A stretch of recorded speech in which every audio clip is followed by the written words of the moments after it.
জাতীয় সংসদ নির্বাচনকে সামনে রেখে শেষ মুহূর্তে জমে উঠেছে নির্বাচনী প্রচার। এরই অংশ হিসেবে বরিশাল সদর আসনে সমাবেশ ও গণমিছিল করেছে বিএনপি। সোমবার দুপুর 12টার দিকে নগরের সদর রোডে বিএনপির দলীয় কার্যালয়ের সামনে জেলা ও মহানগর বিএনপির উদ্যোগে সমাবেশ অনুষ্ঠিত হয়।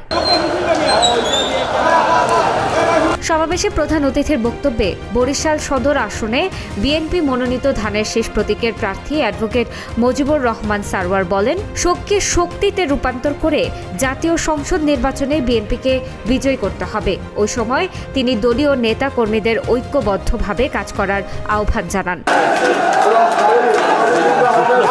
সমাবেশ শেষে জেলা, মহানগর এবং অঙ্গ ও সহযোগী সংগঠনের নেতাকর্মীদের নিয়ে নগরে একটি গণমিছিল বের করেন ধানের শীষ প্রতীকের প্রার্থী সারওয়ার।